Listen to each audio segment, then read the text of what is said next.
It's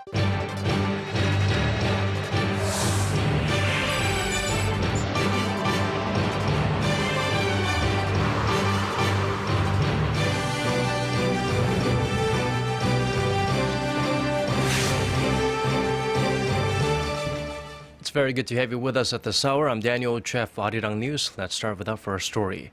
The country will fully take care of the 2 soldiers injured in last month's landmine explosions. That's according to South Korean President Park Geun-hye. In a visit to their hospitals on Sunday, she said it is up to the government to look after those who defend the country. Under the current rules, the country is only obligated to cover a soldier's medical expenses for 30 days after the start of their treatment.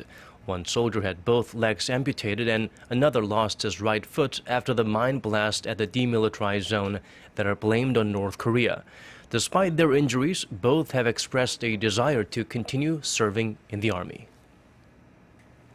Officials from the 2 Koreas will hold working-level talks on Monday to iron out the details of a planned set of reunions for war-separated families. Seoul's Unification Ministry said Sunday the meeting will begin at 10 a.m. Monday on the South Korean side of the border village of Panmunjom. Up for discussion, the date, location, and scale of the events. While nothing has been said, the long overdue gatherings are expected to take place in early or mid-October following Chuseok, the Korean harvest holiday, at North Korea's Man-Kumgang resort. The reunions will most likely be held in 2 rounds for 100 families from each side. That's the maximum number of people the resort can accommodate. South Korea is set to engage in a flurry of nuclear diplomacy following last week's summit with China. This week, South Korean officials will hold talks with their counterparts in China and the United States ahead of a possible rocket launch by Pyongyang next month. Hwang Sung-hee reports. South Korea will engage in back-to-back nuclear diplomacy this week as part of ongoing efforts to curb North Korea's nuclear ambitions. On Monday, South Korean officials in charge of North Korea affairs will meet with Chinese Deputy Nuclear Negotiator Xiao Chen in Seoul. It will be the first such meeting since last week's summit talks in Beijing. President Park Geun-hye and Chinese President Xi Jinping had called for a swift resumption of meaningful 6-party nuclear talks. The multilateral dialogue involving the 2 Koreas, the United States, China, Japan, and Russia has been stalled for nearly 7 years. Separately, South Korea's chief nuclear envoy Hwang Jung-guk is scheduled to travel to Washington in the latter half of the week for talks with his U.S. counterpart Sang Kim.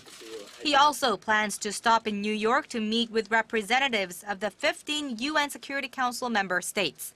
The flurry of nuclear diplomacy comes ahead of a possible rocket launch by Pyongyang next month. There is growing speculation that North Korea will fire a long-range missile sometime around October 10th to mark the 70th anniversary of the founding of its ruling Workers' Party. The pressure on Pyongyang is expected to intensify when the Chinese leader meets with U.S. President Barack Obama at the end of this month. But while Seoul and Washington have called for China to play a more constructive role in bringing about change in North Korea, it remains to be seen how far Beijing is willing to go against its longtime ally. Hwang Sung-hee, Arirang News.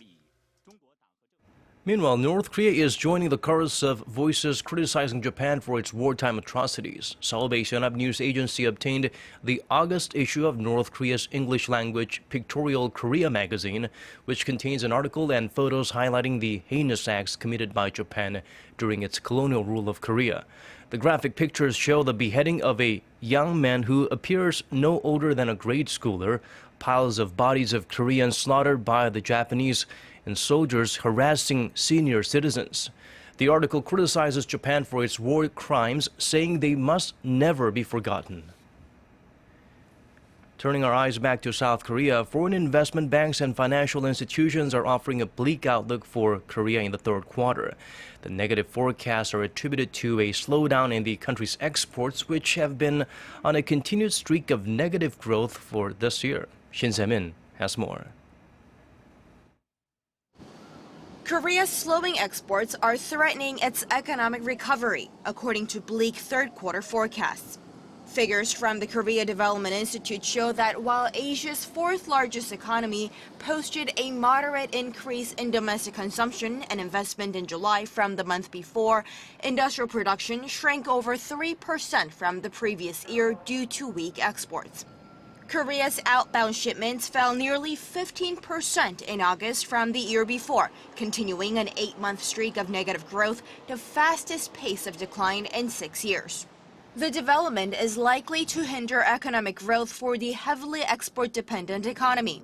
The slowdown is attributed to weaker demand from China and other major emerging markets.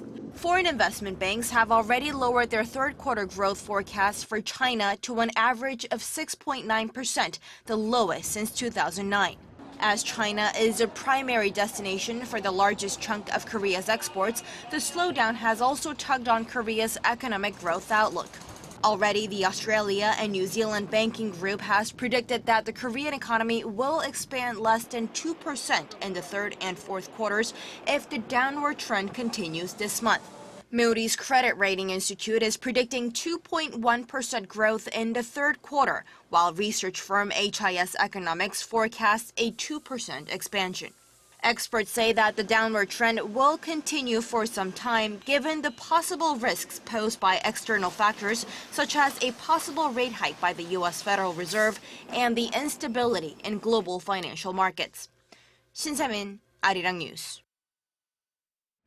Korea's top economic official says there can be no more compromises on a proposed labor reform system that would gradually cut the wages of employees nearing retirement in order to boost the youth employment rate. Speaking to reporters at the G20 finance ministers meeting in Ankara, Turkey, Korea's finance minister Choy said the government has done enough to work out a compromise between labor and management and that it is time for the labor groups to make a decision. Meanwhile, regarding the possibility of a U.S. rate hike, Choy said it is incorrect to assume that countries including Korea should increase their rates just because the Federal Reserve does. The minister added after a conversation with Fed Vice Chairman Stanley Fischer, he was given the impression the U.S. would increase its rate slowly and carefully. With the possibility of a U.S. rate hike looming over the global financial market, China is expected to devalue its currency once again. A report by the Korea Institute of Finance shows as the U.S. dollar gains strength on the back of a potential rate hike this year, it becomes more likely that China will act to substantially lower the value of the yuan. The report added, although China's central bank had said it would wait to see whether its lowered currency will support the economy, analysts in Korea expect it to take action soon. The institute also pointed out it is crucial to start laying out scenarios for various sectors as it is extremely difficult to predict what economic impact the move will have on the local economy. Thousands of migrants arrived in Austria and Germany after the two nations opened their borders on Saturday to exhausted refugees from the east. Austrians greeted the arriving migrants with applause, welcome signs, clothing, food and water. While the Austrian authorities set no limits on the numbers crossing into the country, the Hungarian government has vowed tighter border controls and is even considering troop deployment. German Chancellor Angela Merkel said the country can cope with the influx of newcomers without raising taxes or jeopardizing its budget. Over in Australia, Prime Minister Tony Abbott is set to boost refugee intake, while in the UK, Chancellor George Osborne announced Britain's foreign aid budget will be used to provide homes for refugees there. Pope Francis also took an active stand, urging Catholic parishes to take in refugee families.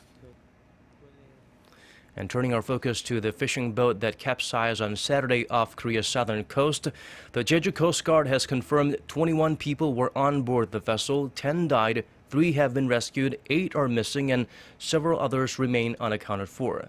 The Dolphin lost contact at around 7:38 p.m. Saturday, about half an hour after it left Chuja Island, north of Jeju, and was found near Chuja Island at around 6:25 a.m. Sunday. It is believed that rolling waves caused the boat to flip over. President Park Geun-hye has ordered the Public Safety and Security Minister to do everything possible and provide regular updates on the situation. More than 50 naval and Coast Guard vessels have been mobilized for the rescue effort, and with the nightmare of last year's Haewolho tragedy fresh in mind, some 37 fishing boats joined in to voluntarily help out. According to those rescued, the ship's captain ordered passengers to evacuate and died while trying to save as many people as he could. Quite a contrast to the Sewol skipper, who was the first to abandon ship. Nearly a quarter of all fruit and vegetable crops every year are lost to food spoilage during the distribution process. But now, researchers from Korea have found a way to stop the rot using sound. For more on this brilliant discovery, we turn to our Park Se-young. Tomatoes begin to spoil about 10 days after harvest, which decreases their value and causes tomato farmers losses of up to 20% of their crop during the handling process. But now, a research team from Korea has developed a way to delay the ripening of harvested tomatoes by exposing them to sound. Researchers expose green tomatoes to varying sound frequencies for 6 hours a day for 12 days. The result was a 35% decline in the production of ethylene, a ripening hormone, and a 33% drop in respiration volume. The ripening of fruit is directly related to ethylene production and increased respiration rate. The treated tomatoes average a delay in ripening of 3 to 4 days compared to those left untreated. Of the sound frequencies tested, 1 kHz produced the best result, yielding a 40% delay in ripening. The Soundwave treatment has no side effects and is easy to execute. Applying this technology to other fruits and vegetables is expected to cut annual losses by over $2.5 billion. This low-cost treatment simply requires speakers and a Soundwave program. Anyone can use it, even those unfamiliar with sound waves.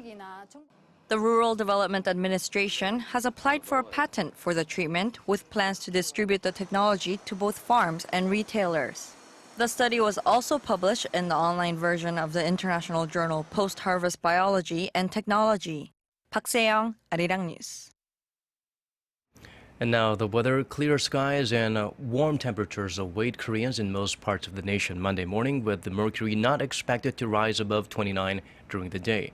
Temperatures will dip down by some 10 degrees during the early parts of the day and night. Meanwhile, it looks like rescuers working in the Chujado Island area, where the boat Dolphin capsized, will need to hurry up their operations Monday, as wind speeds could climb up to 14 meters per second later in that day. And now let's take a look at the weather conditions around the globe.